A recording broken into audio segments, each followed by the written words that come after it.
George Stinney, un niño inocente ejecutado en la silla eléctrica. El 16 de junio de 1944, George Stinney fue culpado por el asesinato de 2 nenas en Carolina del Sur y fue condenado a muerte.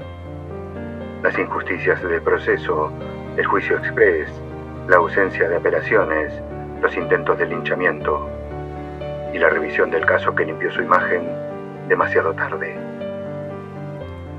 Un caso demasiado indignante y vergonzoso que inspiró al gran Stephen King a escribir su clásica novela The Green Mile. Te cuento toda la historia en este video. Todo se atrasó. A los guardias y a los otros funcionarios penitenciarios se los veía molestos, nerviosos. Alguien levantaba la voz. Las palabras eran secas, cortantes. Una pesada tensión. Nadie imaginó que sería tan difícil. Habían tomado la precaución de hacerlo muy temprano, de madrugada, para que los testigos fueran muy pocos. Creyeron que sería algo rápido y sin complicaciones. Supusieron que, como ya lo habían hecho varias veces, la experiencia previa allanaría algunas cuestiones prácticas. Pero se equivocaron. Alguien, frustrado, tiró uno de los cables al piso. Otro se quedó parado delante del artefacto asesino, tratando de pensar cómo resolver el problema. El condenado, y no solo por su edad, era tan pequeño que la silla eléctrica no funcionaba. Medía menos de 1,50 m y pesaba 43 kilos. Uno de los verdugos recordó una escena habitual en las peluquerías de la época. Cuando un chico se iba a cortar el pelo, para que no quedara hundido en los enormes y profundos sillones del barbero, se los hacía sentar sobre una pila de revistas o sobre 2 o 3 guías telefónicas. Así, su cabeza quedaba por encima del respaldo y el peluquero podía hacer bien su trabajo. Trajeron desde el despacho del director los libros más gruesos que encontraron. Y en las cárceles siempre los libros con más páginas son las Biblias. Así que apilaron 2 Biblias en el asiento de la silla eléctrica y sentaron al chico de 14 años sobre ellas. Recién en ese momento, el verdugo respiró aliviado. Iba a poder matarlo en paz. George Stinney fue ejecutado en la silla eléctrica el 16 de junio de 1944, hace ya más de 80 años. Era un chico de 14 años. Era un chico negro de 14 años. El dato racial, la distinción del color de su piel, es imprescindible para entender esta historia. George Stinney todavía conserva un récord atroz. Es la persona más joven en ser ejecutada en el último siglo en Estados Unidos. El 23 de marzo de 1944, 2 nenas desaparecieron en Alcolu, un pueblo pequeño de Carolina del Sur. Betty June Winokur tenía 11 años y Mary Emma Thames había cumplido 7 la semana anterior. Habían salido a pasear en bicicleta. Querían recolectar flores. Horas después, su madre se comenzó a preocupar. No regresaban y no se sabía nada de ellas. Todo el pueblo comenzó a buscarlas. Pese a estar en un lugar en el que la barrera racial era férrea, casi infranqueable, no hubo distingos de color en la gente que salía a rastrear a las chicas. Se formaron muchas patrullas. Entre ellos estaba George Stinney padre, que trabajaba en el aserradero de la ciudad y que tenía 4 hijos. Al mayor le había puesto su mismo nombre. Muchas horas después, hallaron los cuerpos de las 2 nenas. Estaban muertas. Les habían destrozado el cráneo a golpes. Una barra de acero, un pedazo de tronco, algún objeto contundente y pesado que se descargó sobre sus cabezas, con saña y mucha violencia, varias veces. Horas después, un hallazgo pareció solucionar el tema del arma homicida. Encontraron, tirado entre unos arbustos, un trozo ensangrentado de durmiente de la vía. Solo les faltaba buscar al responsable. El dolor y la indignación de la sociedad de Alcolu sumaba presión a los investigadores. 2 nenas blancas, atacadas mientras paseaban en bicicleta, cuyos cuerpos fueron encontrados en la zona negra de la ciudad, en uno de los barrios pobres en los que vivía la población de color. Los investigadores necesitaban encontrar cuanto antes un responsable, y para ellos la búsqueda solo se reducía a la gente de color. George Stinney, hijo, el nene de 14 años, mientras todo el pueblo buscaba a las chicas, había contado que él las había visto pasar esa mañana y señaló que se dirigían hacia la zona en la que finalmente fueron halladas. Esa declaración, ese comentario, fue suficiente para que los investigadores, ante la falta de mejor candidato, lo señalaran como el culpable. Fueron hasta la vivienda humilde en la que vivía la familia. Los policías ingresaron a los gritos y desenfundando sus armas. La hermana menor, asustada, se escondió donde descansaba la vaca de la familia. Temía que también se la llevaran a ella. George no entendía lo que sucedía. Les juraba que él no había hecho nada. Lo detuvieron y lo dejaron incomunicado pese a la desesperación de los padres que pedían verlo. Lo que ocurrió en esos interrogatorios es materia de especulación. Después de muchas horas, un investigador salió diciendo con orgullo que había obtenido una confesión. Dijo que el chico reconoció haber asesinado a las 2 chicas. Lo cierto fue que desde que lo detuvieron, George no pudo ser visto ni por sus padres ni por un abogado defensor. El interrogatorio duró muchísimas horas. Lo presionaron, le pegaron, lo torturaron hasta que supuestamente confesó.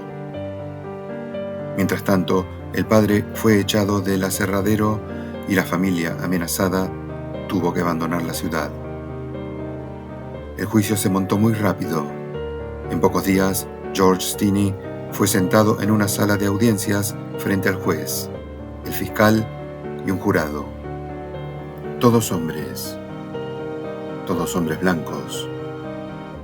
En la sala y rodeando el edificio, más de 1000 personas blancas se amontonaron para seguir los hechos, para exigir un castigo ejemplar contra el supuesto niño asesino. Como sus padres no tenían mayores recursos económicos, a George le fue asignado un defensor oficial. El abogado llevó adelante la tarea con evidente desidia, como si se tratara de una pesada obligación, un trámite incómodo. Ni siquiera convocó testigos de parte y se abstuvo de interrogar a los llamados por la fiscalía.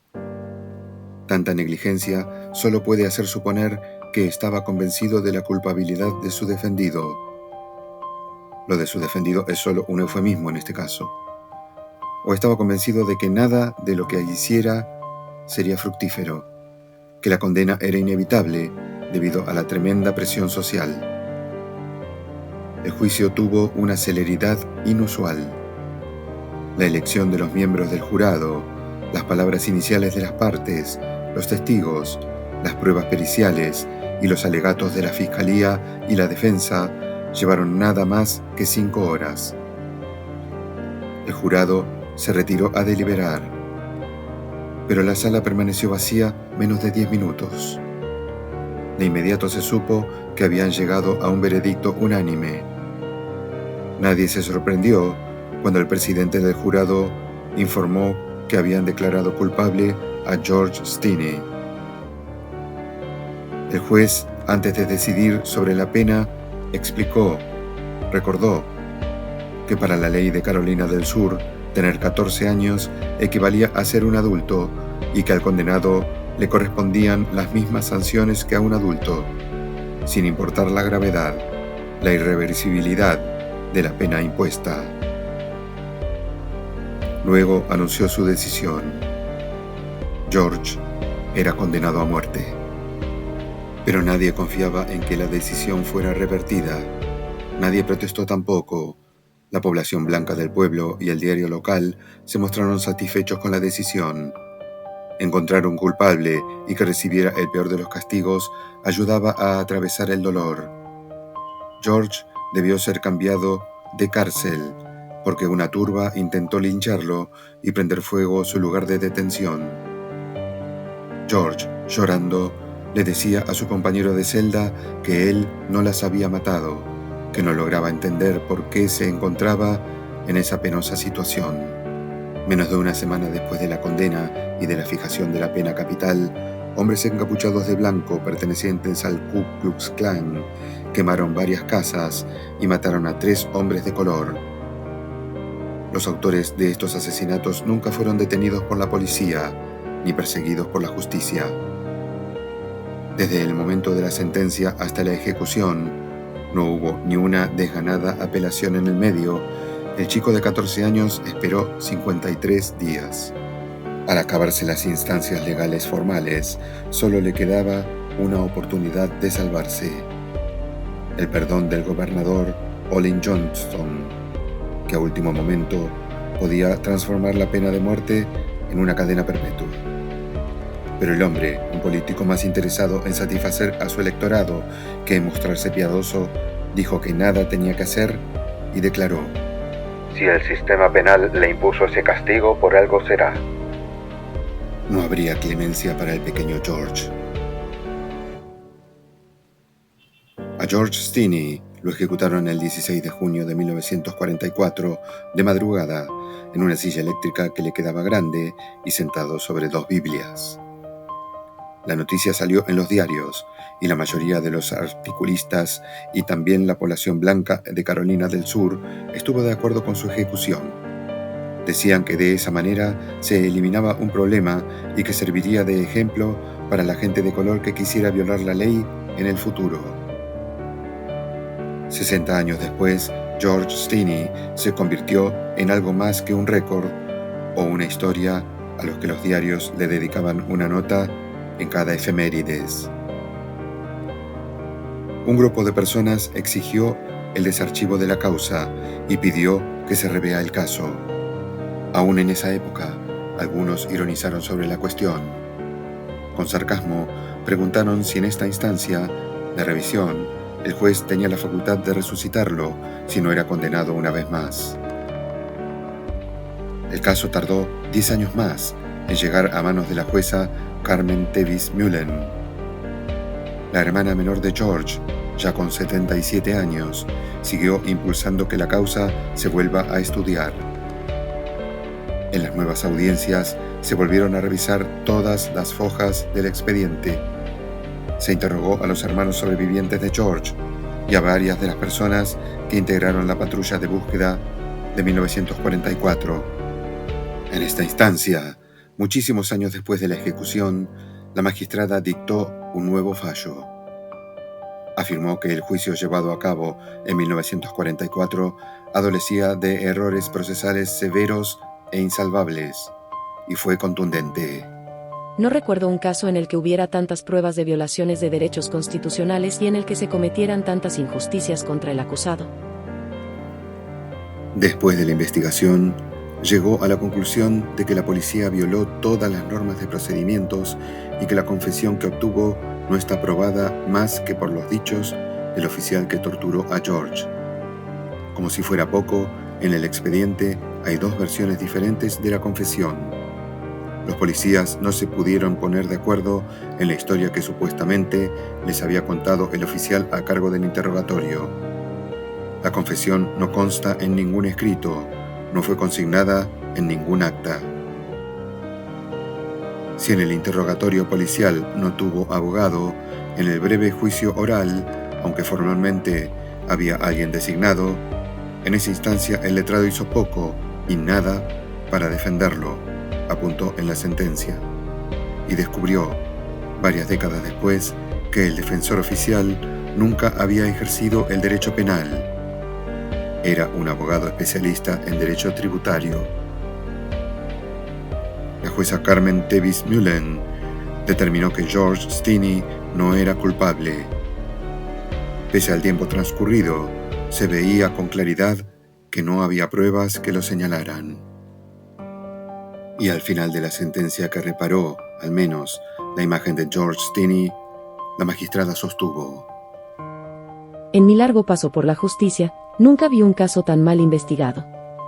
Nunca, en mi vida judicial, presencié una injusticia mayor.